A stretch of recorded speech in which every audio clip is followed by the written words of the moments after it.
இந்த வீடியோவில் சொல்ல மறந்த கதைகளில் நான் சொல்ல போகிறது அசகாய சூரர்களையோ அதிவல்லமை வாய்ந்த வீரர்களையோ பற்றி இல்லை. ஆனால் அவர்களுக்கு இணையான ஒரு போராளியை பற்றி தான் நான் உங்களுக்கு சொல்ல போகிறேன். அவன் ரொம்ப நன்றி மிக்கவன், கடமை தவறாதவன், கருமமே கண்ணாக வாழ்ந்தவன், எதிரிகளை ஓட ஓட விரட்டியவன், இரும்பு போன்ற உறுதி வாய்ந்தவன், எழில் நிறைந்த மேனி கொண்டவன். அவன் வாழ்ந்த காலத்தில் அவனுக்கு நிகராக வேறு யாருமே இல்லை அப்படிங்கிற பெயர் எடுத்த தீரன். அவன் பேர் அதிசயம். பெயர் மட்டும் இல்லைங்க, அவனே ஒரு நடமாட அதிசயம்தான். ஆனால் மனுஷன் கிடையாது. ஆனால் மனிதர்களை மிஞ்சிய புத்திசாலித்தனம் நிறைந்த ஹார்மோஸ் ரக குதிரை. எனக்கு குதிரைக்கா இத்தனை பில்டப் அப்படிங்கிறீங்களா? அதிசயம் என்ற குதிரையோட முழு கதையும் சொல்கிறேன், அப்புறம் நீங்களே சொல்லுங்கள். இந்த கதை நிகழ்ந்தது கிபி 7ஆம் நூற்றாண்டில். அந்த காலகட்டத்தில் பல்லவ சிம்மாசனத்தில் வீட்டிருந்தவர் முதலாம் பரமேஸ்வரவர்மன், நரசிம்மவர்மனின் பேரன். போரில் மட்டும் இல்லை, கல்வி கேள்விகளில் வல்லவர். பரமேஸ்வரவர்மன் மிருகங்களை பயிற்றுவிப்பதிலும் கைதேர்ந்தவர். போர் யானை குதிரைகளை வளர்க்கும் சாஸ்திரத்தில் நிபுணர். அந்த காலத்தில் அரேபியாவிலிருந்து தமிழ்நாட்டுக்கு குதிரைகளை கொண்டு வருவார்கள். அப்படி அரேபியாவின் ஹார்மோஸிலிருந்து கொண்டு வரப்பட்ட ஒரு வெண்ணிற குதிரை குட்டியை பரமேஸ்வரர் பார்க்குறாரு. அது சுழி சுத்தமான நல்ல ஜாதி குதிரை அப்படிங்கிறத இனம் கண்டுக்கிட்டார். முரட்டு குணம் இருந்தது அந்த குதிரை குட்டிகிட்ட. அதை அவரே நேரடியாக அணுகினார். அதை அணுகுகிற விதத்தில் அணுகினார், பராமரித்தார், அதுக்கு உணவு கொடுத்தாரு, அதை தட்டி கொடுத்தாரு, அதுக்கிட்ட ஒரு தாயின் அன்பை காட்டினார் அப்படின்னு வரலாறு சொல்லுது. இப்போ குதிரைக்குட்டி இவரை நேசிக்க ஆரம்பித்தது. பரமேஸ்வரவர்மனும் குதிரையும் ஒருத்தர் நேசிக்க ஆரம்பித்தார்கள் அப்படின்னு சொல்கிறாங்க. அந்த குதிரை பரமேஸ்வரவர்மன் ஒருவரை தவிர வேறு யாரையும் தங்கிட்ட நெருங்கவே விடுறது இல்லையா. அவரை மட்டுமே தன் மீது ஏற அதை அனுமதித்தது. அதனால் அதுக்கு அதிசயம்னு பேரிட்டார் பரமேஸ்வரவர்மன். அதற்கு உரிய போர்க்கள பயிற்சிகளை பயிற்றுவித்தார். இந்த குதிரை பரமேஸ்வரின் எண்ணம் அறிந்து செயல்படுமா. அந்த குதிரை 540 கிலோ எடை, கிட்டத்தட்ட 6 அடிக்கு மேலே உயரம், ஒரு பிரம்மாண்டமான தோற்றம் கொண்ட பெரிய வாலிப குதிரையாக வளர்ந்தது.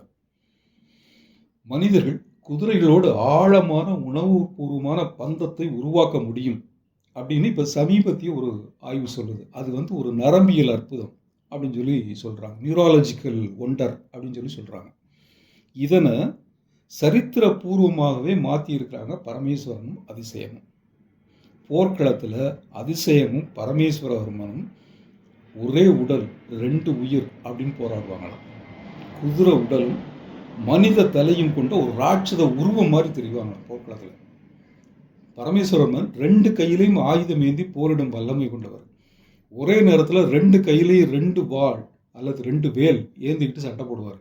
அப்போ லகானை யார் பிடிக்கிறது? அதிசயத்துக்கு லகானை பிடிக்கவே வேண்டாம், அதுவே ஓடும், அதுவே பாயும், எங்கே நிற்கணுமோ அதுவே நிற்கும், அவருடைய காலில் இயங்கும். அவர் கால் குதிங்கால் எந்த இடத்துல தொடுதோ அதுக்கு தகுந்த மாதிரி அதிசயம் போர்க்களத்தில் செயல்படுமா. அப்படி ஒரு வித்தைகளை கற்று வச்சிருந்தாங்க. அவருடைய உடல் அசைவுக்கு ஏற்ப அது அசையுமா. எங்கிருந்து வேலோ வாளோ வில்லோ அம்போ வருது அப்படின்னு தெரிஞ்சதுன்னா அதற்கு தகுந்த மாதிரி அதிசயம் நகர்ந்து கொள்ளுமா. பரமேஸ்வரன் மேலே ஒரு வாழ்வீச்சு, ஒரு வேல், ஒரு அம்பு தாக்காத அளவுக்கு அது நகர்ந்துக்கிட்டே இருக்குமா போர்க்களத்தில். அப்படி ஒரு அதிசயமான குதிரையா. எல்லாருக்கும் ஒரு பீக் பாயிண்ட்னு ஒன்று இருக்கும்ல, அதிசயத்துக்கும் ஒரு பீக் பாயிண்ட் உண்டு. அதுக்கு நாம் எங்கே போகணும் தெரியுமா? கிபி 674ஆம் ஆண்டு ஏப்ரல் மாதம் 26ஆம் தேதிக்கு போகணும். இந்த நாளில் இன்னைக்கு நம்ம சமயபுரம் சொல்கிறோம்ல, அதுக்கு அந்த நாளில் பேர் பெருவளநல்லூர். அங்கே காவிரி ஆற்றங்கரையில் சாளுக்கிய மன்னன் முதலாம் விக்ரமாதித்தனின் மகனான வினயாதித்தனும் பேரன் விஜயாதித்தனும் இவங்க 2 பேர் தலைமையில் சாளுக்கிய படை முகாமிட்டு இருக்குது. எதுக்கு? பல்லவ நாட்டை தாக்குவதற்கு. அவங்க ஏற்கனவே காஞ்சிபுரம் வழியாக கடந்து பெருவளநல்லூர் வரைக்கும் முகாமிட்டு இருக்கிறாங்க. இப்போ எதிர் திசையில் காவிரி ஆற்றின் ஒரு கரையில் சாளுக்கிய படை நிற்குது. அந்த படைக்கு எதிரே பரமேஸ்வரவர்மன் நிற்கிறாரு, தன் படையோட பெரும் படையோட நிற்கிறாரு. அந்த ஆற்றின் மறுகரையில் பாண்டிய படை பாண்டியன் கோச்சடையன் தலைமையில் நிற்குது.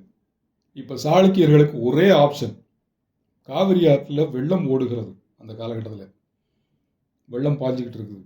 இப்போ ஆற்றை கடந்து அந்த பக்கம் போனால் பாண்டியர்கள்ட்ட மாட்டணும், இந்த பக்கம் போகணும்னா பல்லவர்களோட மோதியே ஆகணும். இப்போ போர் தொடங்கியது, கடுமையான போர்.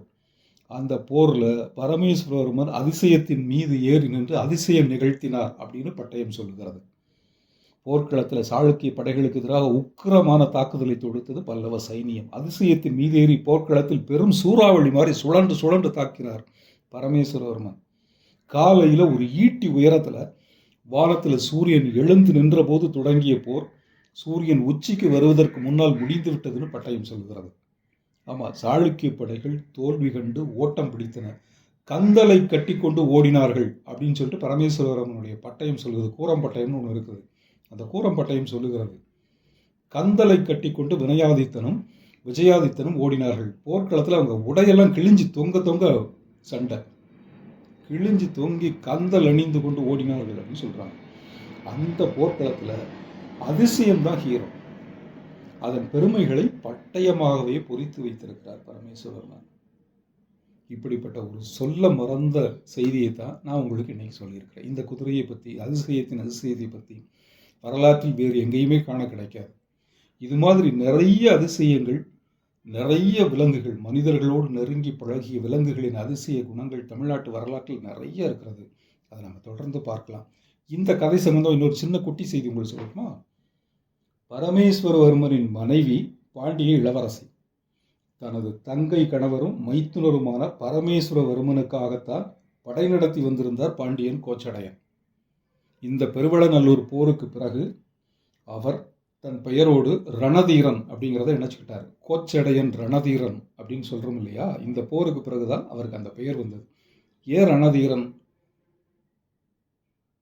சாளுக்கிய மன்னன் முதலாம் விக்ரமாதித்தனுக்கு ரணரசிகன் அப்படின்னு ஒரு பேர். அதாவது போர்க்களத்தில் ரசிப்பானா, போர்க்களங்கிறது அவனுடைய ரசிக்கக்கூடிய கலையா, அப்படியே பிறப்பட்டானா. அந்த ரணரசிகனின் படையை தோற்கடித்ததனால் இவர் தனக்கு பேர் ரணதீரன் அப்படின்னு சொல்லிக்கிட்டார். இன்னொரு வீடியோவில் சந்திப்போம். நன்றி.